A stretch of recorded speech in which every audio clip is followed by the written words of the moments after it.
क्या आपको दूसरों के समक्ष खुद को अंग्रेजी में अभिव्यक्त करने में हिचकिचाहट है? Do you have hesitation in expressing yourself in English before others fluently and correctly? तो चिंता की कोई बात नहीं, क्योंकि हम आपके लिए लाते हैं ढेर सारे स्पोकन के वीडियोस, ग्रामर के वीडियोस, वर्ड पावर के वीडियोस। आज देखिए, आज स्पोकन में कुछ खास होने वाला। Something special is going to happen today. क्या? आज हम पहले छोटे छोटे सेंटेंस लेंगे, फिर उसको थोड़ा सा बड़ा करेंगे, फिर कुछ वर्ड्स जोड़ेंगे, कुछ और बड़ा करेंगे, फिर लंबे लंबे सेंटेंसेस को लेंगे। आप इस हिसाब से स्टेप बाय स्टेप सिस्टमेटिकली अंग्रेजी बेहतर ढंग से समझ पाएंगे। देखिए, इसका नाम ही हमने रखा फ्रॉम शॉर्टर टू लॉन्गर। छोटे छोटे सेंटेंसेस से बड़े बड़े सेंटेंसेस के तरफ। Let us start. वह जाता है, he goes. Simple present tense, वह जाता है, ही गोज। सीता नाचती है, सीता डांसेस। राधा गीत गाती है, राधा सिंग्स अ सॉन्ग। वह धारा प्रवाह अंग्रेजी बोलता है, स्पीक्स इंग्लिश फ्लुएंटली। ये सभी सिंपल प्रेजेंट के सेंटेंसेज। अब देखिए, वह जाता है, ही गोज। अब वह बाजार जाता है, एक वर्ड बढ़ गया, बाजार। अब क्या किए, ही गोज तो पहले से बना था, अब टू मार्केट अलग से जोड़ दिए। किधर? कहीं पर जाने में टू लगता है, कहीं से आने में फ्रॉम लगता है। वह बाजार जाता है, ही गोज टू मार्केट। अब वह रोज बाजार जाता, फिर एक वर्ड बढ़ गया। अब रोज, तो ही गोज टू मार्केट, ही तो पहले बना था, अब रोज का इंग्लिश जोड़ दिया यहाँ, every day. He goes to market every day, he goes to market every day. आगे है, वह सब्जी खरीदने के लिए रोज बाजार जाता है, फिर क्या बढ़ गया, सब्जी खरीदने के लिए। अब इतना बात बढ़ गया, ये फ्रेज, ग्रुप ऑफ वर्ड बढ़ गया। फिर to buy vegetables, to buy vegetables, सब्जी खरीदने के लिए। अब फिर देखिए, he goes to market every day, इतना पहले से बना था, अब क्या जोड़ना है, to buy vegetables. He goes to market every day to buy vegetables. He goes to market every day to buy vegetables. आगे, वह अपने दादाजी के साथ रोज सब्जी खरीदने बाजार जाता। अब फिर क्या बढ़ गया, अपने दादाजी के साथ, with his grandfather या with his grandpa। दादाजी को grandpa भी बोलते हैं, grandfather भी बोलते हैं। अब देखिए, he goes to market every day, इतना तो पहले से बना था, किसके साथ, तो दादाजी के साथ।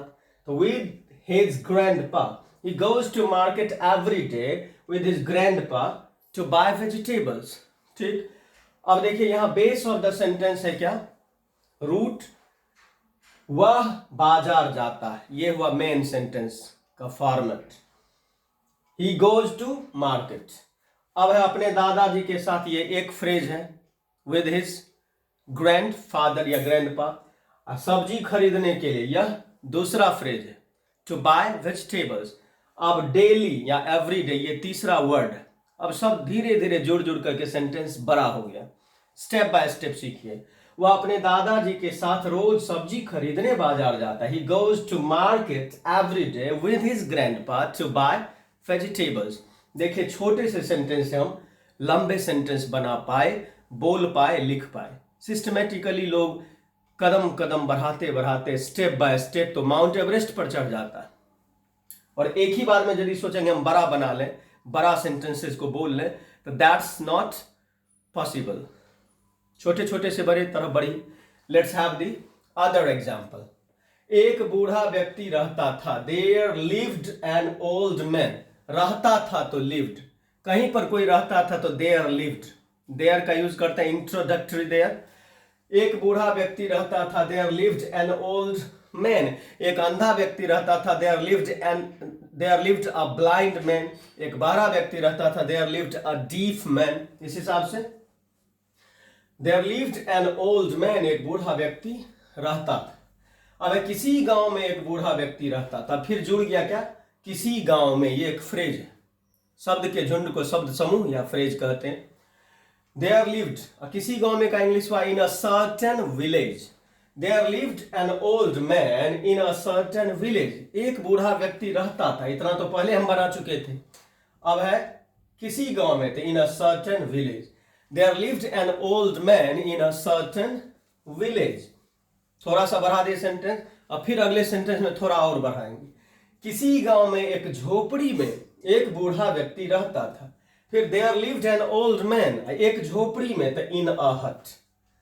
ठीक, गांव से छोटा पहले झोपड़ी, झोपड़ी के बाद फिर गांव, इसीलिए पहले हम झोपड़ी को लिए और विलेज वाले पार्ट को बाद में।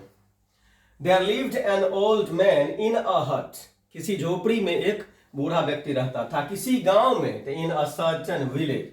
अब सबको मिलाकर बोलिए कि there lived an old man in a hut in a certain village. ये एक फ्रेज हुआ, इन अ सर्टेन विलेज, और इन अ हट एक दूसरा फ्रेज हुआ, दोनों मिल गए। लेकिन बेस ऑफ द सेंटेंस कहां है? There lived an old man. ये है सेंटेंस का मेन पैटर्न, और बाकी चीज फिर जुड़ते चले जाएंगे और सेंटेंस बड़े से बड़े हो जाएंगे। फिर आगे के सेंटेंस में देखिए, थोड़ा सा और बढ़ाते हैं कि नदी के किनारे, on the bank of a river, किसी गांव में, इन अ सर्टेन विलेज, एक झोपड़ी में, इन अ हट, एक बूढ़ा व्यक्ति रहता था। तो there lived an old man. अब सबको जोड़िए, there lived an old man in a hut in a certain village on the bank of a river. There lived an old man, एक बूढ़ा व्यक्ति रहता था, इन अ हट, एक झोपड़ी में, इन अ सर्टेन विलेज, किसी गांव में, on the bank of a river, किसी नदी के किनारे, या सिंपली नदी के किनारे। अब पूरे को बोलिए, there lived an old man in a hut in a certain village on the bank of a river. अब देखिए, बड़ा सेंटेंस हम बना पाते हैं कैसे? पहले छोटा बनाए, फिर उससे बड़ा बनाए, फिर उससे बड़ा बनाए, फिर उससे बड़ा बनाए, यानी बेस ऑफ द सेंटेंस को लिखे, पहले root of the sentence, sentence का जो पैटर्न या स्ट्रक्चर है देयर वाला, और फिर उसमें हम कुछ कुछ वर्ड या फ्रेजेस जोड़ते चले गए, और आप बड़े से बड़े सेंटेंसेस को इस तरीके से बना सकते हैं, फ्रॉम शॉर्टर टू लॉन्गर। इस तरह के हम अब ढेर सारे वीडियोस लाते रहेंगे जिसमें हम छोटे सेंटेंस से बड़े सेंटेंस पर काम करेंगे, और आप you'll be able to speak English fluently, ठीक, by learning systematically with me।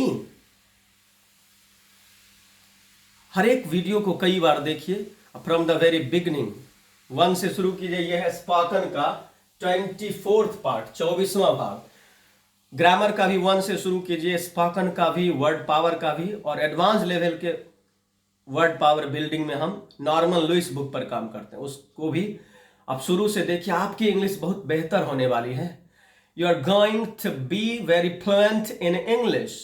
Thank you for watching and giving your precious time. Take care of yourself. Channel को यदि सब्सक्राइब नहीं किए तो सब्सक्राइब कीजिए, बेल आइकन को दबाइए, और मेरे साथ इंग्लिश सीखते रहिए, बिल्कुल सहज, सरल और सुलभ तरीके से। Good bye.